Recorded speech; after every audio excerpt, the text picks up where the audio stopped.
এত আলুর বস্তা কেন আনা হচ্ছে সেটাই বলবো তোমাদেরকে আজ। হ্যালো এভরিওয়ান, নতুন একটা ব্লগে তোমাদের সবাইকে স্বাগতম।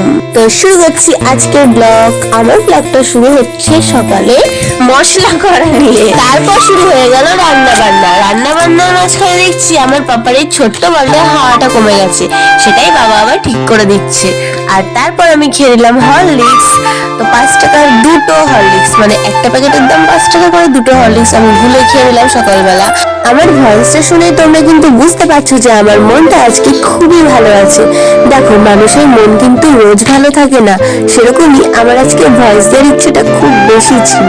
রান্নার ফাঁকে খেয়ে নিচ্ছি। আমাদের এখানে কফি ভাজাই বলে, তোমাদের ওখানে কি বলে জানি না। দেন আমি স্নান টান করে রেডি হয়ে চলে এসেছি। এখন আমি করবো পুজো। তো চলো পুজো টুজো করে তারপর তোমাদের সঙ্গে আবার দেখা হচ্ছে। আমাদের বাড়িতে ঠাকুরের জন্য আলাদা কোনো ঘর নেই, কিন্তু আমরা আমাদের ঘরে সেই ঠাকুরকে রেখেছি। আর দেখো, অনেকের বাড়িতেই কিন্তু আমার মনে হয় ঠাকুরের জন্য আলাদা কোনো ঘর নেই। ইচ্ছে তো আছে ঠাকুরের জন্য একটা বড় মন্দির করব, জানি না ঠাকুর কবে সেটা পূর্ণ করবে। ভগবান যদি চাই সবই করতে পারি। পুজো টুজো শেষ করে আমি চলে এলাম খাওয়া দাওয়া করতে। আর এই শাকটাকে আমাদের এখানে শুশুনির শাক বলে, তোমাদের ওখানে কি বলে একটু জানিও। এটা আমি প্রথমবার খাচ্ছি।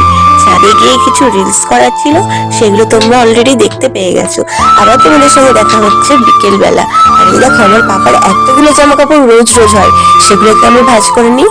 আর আমার পাপাকে নিয়ে আমি একটু বিকেলবেলা ঘুরতে বেরিয়েছি। রোজ দিনই আমরা কিন্তু বের হই। আর ওকে বলছি, পাপা মাথা করো, মাথা দেখাতে গিয়ে ওর চুল বালাটাই খুলে ফেললো।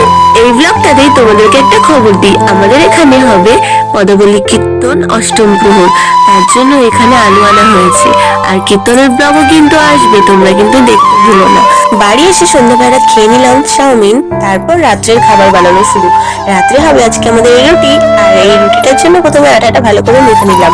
তারপর খাওয়া দাওয়া করে আমরা চলে এসেছি একদম রাত্রেবেলা। আজকের ব্লগটা এখানেই শেষ। বাই বাই সবাইকে।